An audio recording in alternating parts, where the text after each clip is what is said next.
Hey everyone, thank you again for joining us today for our session on HubSpot marketing onboarding. Today, I am very pleased to introduce to you our guest speaker, Asaf Raz from Agora. He's the VP of Marketing over there. I've worked with Asaf for a couple months now, working with him in L Site. Step Up, I know you guys worked with them soon in L Site. So now you get Asaf in a different level. So he's going to present to us a bit about HubSpot and how, as a VP of marketing, he's expecting to, first of all, plan his marketing plan and use HubSpot, okay? So he will speak for the first 30 minutes of our session today, and then we will jump into the practical implementations of everything Asaf says. How do you do it in HubSpot after this, okay? Great, so thank you, Asaf, and welcome. Thank you so much, Risa, and I'm actually very excited today because this is more or less my first time doing this kind of presentation. So just thank you for the time and for listening to me, and I hope you'll take something away from it. Let me just share my screen 1 second. There we go. And tell me that you can see it on full screen. Can you see it? Yeah. Yes, perfect. Okay, so just a short introduction about who I am. So yes, I worked at L-Site for 2 years. And I worked with Risa very closely on understanding what HubSpot is and how to leverage HubSpot. And in those 2 years, it was a lot of hard work to understand how it happens. But once I got it, it was super cool. And it's one of the most powerful tools for marketers out there. So, there's a strong correlation between the foundation that you build to how do you put it out on HubSpot. And I think that's why Risa brought me in today, I hope. If you have any questions along the way, please ask me. And I also have a small giveaway for you once we end this to help you kind of think out on how to build everything on HubSpot. So how do we build the foundations of, well, it's generally marketing, and then we'll see how it connects to HubSpot, right? So for me, the foundation of marketing is take risks, be wrong, and then win big, okay? And we start by either finding data or deciding on data. And I'll give you an example. If I go into a company, right, and they have some sort of a go-to-market plan, okay? They understand their customers just a bit, okay? So I would look at those and I would say, okay, this is my ideal customer profile right now because this is the most of the customers I have. This is my data, right? If I don't have that kind of data, I will go somewhere to find it, okay? And sometimes it's a decision. It can be a very, finger against the wind decision just to make sure that I have something to build on. Okay, and then I'll start doing my cycle. I have an idea or an opinion. Let's give you an example for an idea and opinion. My ideal customer profile has a need for marketing automation tool, and he has a budget of $1,000 per month, or $1,000 per month to buy this tool. This is my idea. This is my opinion. This is something I found data, and I can back it up by something, right? But I also need to prove my point, right? So I'll go and I'll check and I'll ask customers, or I'll go online, I'll ask Google. Google is my best friend always, right? And I'll prove my point. It doesn't have to be 100% proven. It's just a way for me to say, look, this is what I think. Here's how I prove it. And now we can go to work, right? So the first thing I'll do is I'll make it happen, right? So making it happen can go in several ways. Let's talk about content for a second. My idea is that my ideal customer, he wants to know the best ways to raise funds. Okay, he's raising funds from investors. He wants to know the best ways. So I found the idea. I had an idea, right? I've proven my point because I know it's a hard part for them to do. Because I looked online and I talked to my customers, and now I made it happen. So I created a blog post. Okay, and then I measure it. Did my blog post work? Didn't it work? How many people went in? How many people read it? So it can be very technical. So it could be SEO based. How many people came into my website? It can also be conversion based. So I had 25 people go into my blog post, 5 of them booked a demo with me. That's great. I can measure it. I have to measure it, right? And I think that this part is very crucial, and I will stop for 1 sec to explain the measurement part. Marketing has its difficulties in measurements, specifically when we talk about brand awareness, right? So I use whatever I can to measure and get some kind of pointer if something is working. Conversion is easy, right? But what do we do with SEO, or what do we do with PR? How do we measure PR? So we find a way to measure it, and I'll show you in a second how I do that. But I do look for my measurements and try to find them out. And After I made it happen, I measured it, I make it better, right? And this all goes in a circle, because out of the things that I've done, I have another idea, another opinion, and it goes in a circle. And that's the way I think about marketing. So it's always about being wrong. It's never about being right. And when you're right, it works, right? So I'm being wrong as many times as I can and I win big. That's my idea of marketing, okay? Now, when I first walk into a marketing department, specifically if they don't have HubSpot, okay? So if they have nothing, it's a clear slate for them, right? I step in and I make a first difference, right? So I'm trying to think of how do I build my funnel and how do I build my infrastructure, right? Infrastructure is the technology I use, it's the lead flow, it's how do I communicate with my leads, what kind of content they need, and how do they move down the funnel. So what is a lead, what is an MQL, what is an SQL? These are things that I do first thing, right? And I have 3 ways to create that measure, right? I build out a go-to-market plan, okay? Now, it doesn't always have to be true. Remember, marketing is a world of ideas and opinions that can be measured, okay? That's the difference between what I think and what I know. So go-to-market helps me understand, I understand first my current customers. I look at everything that is low-hanging, right? So if I have 10 customers like that, I can definitely duplicate it to another 10 from the same type, okay? I analyze the competition and I think about how the competition is working, content-based, SEO-based.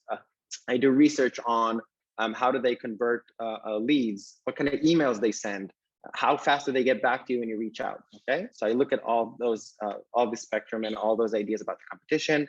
I build out my ICP, my ideal customer profile, and my buyer persona.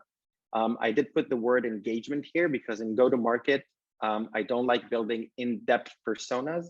I like to think of how do I engage with them and how do I show them the value as fast as possible, okay? And the last thing that I do is unique value proposition and differentiation. Maybe it can be on my business, it can be on my product, it can be on my tech, it can be on my services, okay? But anything I need to find, in any way I need to find a differentiator from the competition, and there's always some kind of competition, even if it's not direct. Now, this go-to-market plan goes right away to SDRs, salespeople, success, and even some of the marketing people, just so they understand how to engage.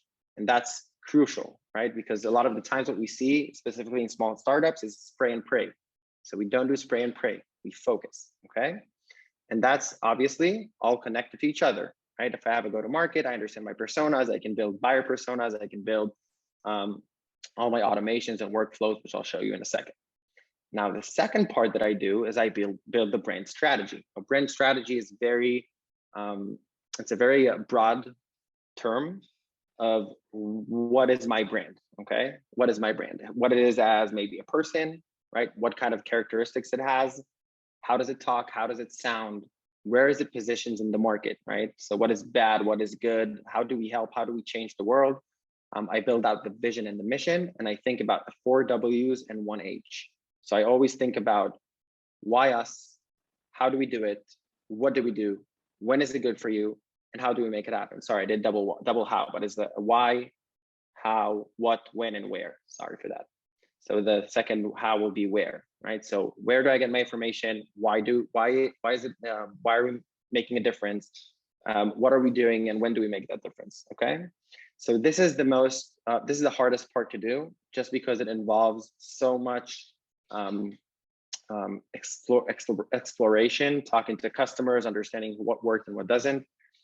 So this is the hardest part, and I love doing it because it's so artistic and open for opinions, and it's very much based on opinions. Okay, and I love doing it. I do my research and everything, but I really love doing the brand strategy. And then the third one, which will be the most important one in terms of engagement, is the content. So I do competitive analysis again, but on the SEO and messaging of the other companies. I look at my own ideal customer profile and buyer personas, but the messaging structure for them. I don't look at them anymore as my ICP. Now I know them because of the go-to-market. I will focus on how do I portray my message. Then I'll do a SWOT analysis, strengths, weaknesses, opportunities, and there was something else, I forgot the names, but I'll send it out to you as a template. And I actually measure out where am I strong right now, where am I weak right now, where is my opportunity, right? And how do I take it? Yes, thank you, and timing. I build it out in like a 4-way structure, and I understand where are my opportunities right now. That's the most important thing for me. Then I make a decision on content volume. So I understand how many blog posts, how many ebooks, how many webinars, how many podcast episodes. It's very arbitrary when I start, and I just start pounding into content just as much as I can, and I get a feel to what works and what doesn't. I double down on what works. I don't double on anything that doesn't. I get all that information from HubSpot. Okay, this is crucial. HubSpot makes me understand what works and what doesn't, and I'll show you how. And I always think about how is the work distributed between the different people in the company? What channels do I use to distribute? Is it social media, email marketing, newsletters, et cetera, et cetera? Where do I put my content? Where are the eyes of my customers? And I always talk about PR and awareness movements. Awareness is less measurable usually, but I do like to talk about it because it just correlates back into our brand strategy and our go-to-market, and actually goes all the way to building our funnel, right? So building the funnel, it's crucial to understand where you put your stuff and where people look at it. Okay. Any questions so far? Cool. So what I do always, and I love being very arbitrary with marketing, I build a solid process and I change it all the time. Okay. That's the gist of doing marketing with startups. Okay. So the first thing I'll do is I'll understand the current situation. How do I understand it? I do research. So I'll use Google, I'll use customers, current customers, future customers. I'll talk to potential customers and people that are maybe good friends or partners to understand where am I going, why is it vital right now, and understand the current situation. Sometimes when you step into a company, they already have a CRM. So when I walked into Agora, they already had HubSpot. So I was able to use HubSpot to do the research as well. Okay. And I'll show, and again, Risa will take you in depth as to how to do it with HubSpot. The second thing I do is I identify opportunities. Is this a blog opportunity? Is my website an opportunity? What is an opportunity for me, and how do I grab it as fast as possible to create value? Okay, and HubSpot can help you do that as well. And then I make a plan, and I always do budget allocation for that plan. The reason for that is I want to limit myself somewhere. Marketing departments in small startups don't have a lot of budgets. I think all of you know that. Okay, they always have a problem with pricing. So I always do budget allocation to make sure they understand where I put my funds. Okay, then I go into executing into my plan and I start creating. And this is the most crucial part of marketing. We have to keep creating all the time. HubSpot helps with creating, but it's not a creative tool. Creative comes from very creative people. I always work with very good people to help me do those things. So videos and webinars and all that, and information and blog posts. I use very talented people, or I do it myself. But this is the most important part for your customer, the creation process. Okay. And I measure it. I always measure it. And then I go into my measurements and I said, okay, I created something. Let's take a look. Did it work? Did it not work? Did my plan go well or it didn't? Now, what I do is I optimize it. Sometimes I need to do a lot to optimize it. Sometimes I need to do much less to optimize it, okay? And I always think of short-term and long-term, if that makes sense, okay? So I always try to build out my plan, ready for changes. As I said, change it all the time. And everything I do, I execute on my optimized plan, and I repeat, go back to understanding the current situation and research, okay? This is my process.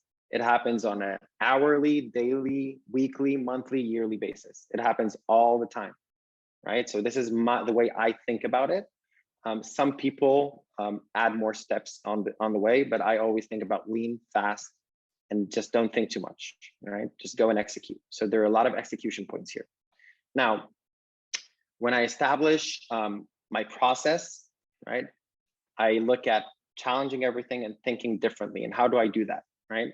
So there are two things that are very quote unquote arbitrary, right?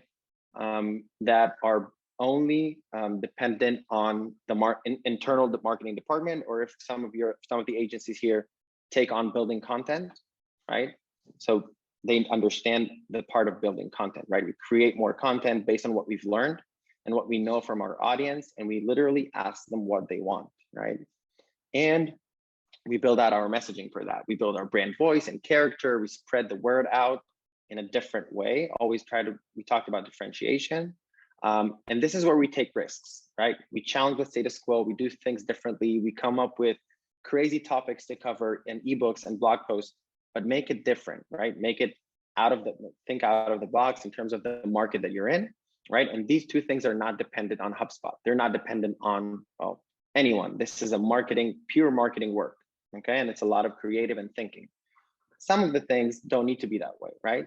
So what I know is that once I have a content that I want to build and my messaging structure, I'll go and execute, right? And I'll leverage every tool that I have.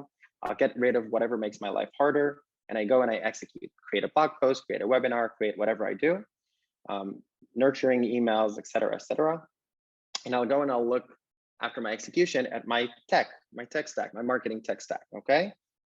And I would say, what tools do I need to execute better, right? What tools I don't need? And there are tools for anything you want to achieve, right? So even if you're looking to do blog posts and you don't have a content writer, Risa will tell you all about Mdash and Scripted, which are amazing websites to do that, okay? And they're a part of my tech stack. So there's always a thing about going back to my tech and understand, is it working or doesn't it work for me, okay? And I go back into measurements using the tools that I have to understand what works and what doesn't. And I go back to building my content much more elaborate or with much more information, and I can do it better. So this is like when I said optimizing the plan, this is how I do it. I measure, I build out the message, I execute, look at my tech, go back to measurements. And this is the process all the time. Again, daily, weekly, monthly. It happens all the time, right? Now, when we look at that at the foundation of marketing, where do we actually use HubSpot here? Because a lot of it is arbitrary work. It's a lot of artistic work. It's thinking outside of the box and understanding our customers, right? So HubSpot does give an unfair advantage to marketers. And this is something that I understood only in the past year or so, how unfair it is. Okay, it really is unfair when you compare it to something else, Salesforce, SAP, okay? And I'll show you why. We looked at this circle, right? Remember in the beginning, where does HubSpot come to play? Well, I make it happen with HubSpot. I do my landing pages, my blog posts, my SEO, my everything on HubSpot, right? I measure it on HubSpot, and I also make it better on HubSpot, okay?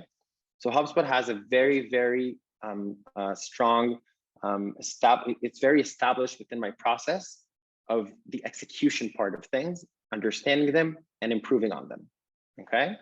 Now, when we look at this, HubSpot doesn't do my go-to-market or brand strategy or content strategy, but it does affect everything that I do in terms of funnel building and infrastructure. And when I go to go-to-market, brand strategy, and content strategy, they always influence what I do on HubSpot. How do I build my power personas? How do I personalize my messaging, right? It all goes back always to HubSpot, right? And when we look at our solid process, we know that we can do the research on HubSpot. I'll give you an example. I already have a contact list. I already have the source that the contact came from. I can already understand what works from day one, right? Even if I have just a little bit of information. I know that they're coming for social media. Great. Let's double down on social media right now to get more results, right? So I can identify opportunities by doing that research on HubSpot. It's not the only tool, but it's a great tool to do it if it exists in your company. And once you finish the onboarding for the company that you work with and leads start pouring in, you'll know in about a month, what are your opportunities, right? Right away, you'll know where people come from, inbound, outbound, and whatnot.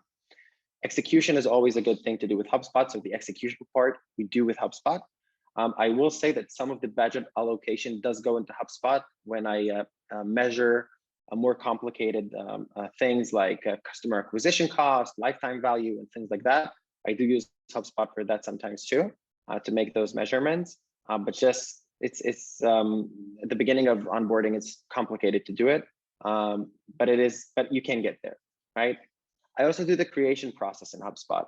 Some of the blog posts, landing pages, CTAs, my emails, right? My nurture emails, my feedback emails, my kickback emails. So everything happens in HubSpot. I measure it again in HubSpot and I execute again in HubSpot. So HubSpot takes so much place in this process and you can literally use it for everything. This is only marketing, right? I'm not talking about sales and success. It's a whole different story and it's even crazier, okay? Now, when we talk about establishing the process, we know that in terms of our technology, we always look at HubSpot. And when I look at more tools that I use, I always look if they integrate with HubSpot. Now, sometimes they do, sometimes they don't. And there are always ways to find solutions. So when I got into Agora, I found out the website is hosted on a platform called Webflow. If you're familiar with Webflow, it's something similar to WordPress and Wix, okay? And there's a problem. There is no integration between Webflow and HubSpot. So that gets really complicated. And I've researched very hard to find another piece of tech that can help me make that connection. Okay, so some people use Zapier to do it. I use a different tool called Vimkit, which does it pretty nicely. But the thing here is to understand how everything interconnects back to HubSpot. We want to make sure all the information goes back to HubSpot, okay? We measure it on HubSpot and we execute on HubSpot. Most of the things that we do in this process, putting aside the artistic part of it, is done on HubSpot, okay? Now, I'll give you an example. This is kind of my overview, but I'll give you an example how my process looks like at the end result, right? So when we look about building a funnel for HubSpot, this is the final result of a very basic funnel, okay? And I have a surprise. I'm going to share this with you. You'll be able to take it with you and change it and use it however you want. I won't go too deep into explaining this just because we don't have a lot of time and I do want you to ask questions. Again, when I go into building this and I look at my process in HubSpot and my training process in HubSpot, I always look at, I don't know if you are familiar, some are, some aren't, but life cycle stages is the most powerful tool in HubSpot, and I want to be able to control it. So I always show how I control it with a different property called lead status. And I teach my sales team and my SDR team and my marketing team what works automatically, what works manually, and what do they need to do in order to make the platform work best for them. I will put a small note here that usually the back end is much more complex so that the front end and the usability of HubSpot will be that much easier, right? We want the salespeople and SDRs to work super easy. So I want to make sure all the automation on the back end are super complicated, so everything on the front end is easy, okay? And when I go into, and this is a little bit zoom out, I don't, you can't really read into this, but this is actually categorizing how a certain property status on HubSpot influences the lifecycle stage and why. Like, what do we need to do at this phase? What kind of information I have? How do I trigger the change? And this is more in depth for training SDRs and sales, and also some of the marketing team, okay? And as I said, measurements. This is, for example, how I chose to measure things at Agora, right? So I used it to measure the amount of month-over-month growth for MQLs and SQLs, the conversion in the funnel.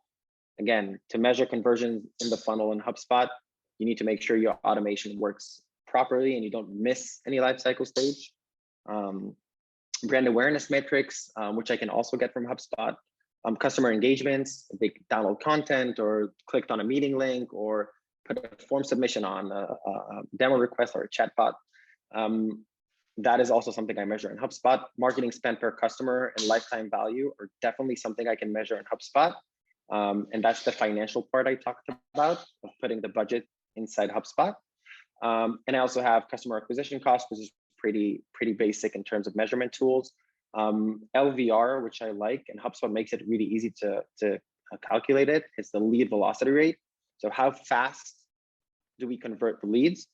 And that's super crucial to make sure that the time is shorter. What can I do to optimize? So again, going back to optimizing, changing, and executing again, I will look at this measurement and I will say, how am I doing here or not doing here? And lead source calculation, which is just what works, what doesn't, double down on what works, and stop doing what doesn't, if that makes sense. Okay. So we do have 5 minutes. If you have any questions, that was me. If you have any questions about how I did this or something around what would be best practices, please ask away and I'll be happy to answer. Thank you, Asaf. No I have a worries. question actually, though. I would love to understand from you, because this is always a common problem with agencies.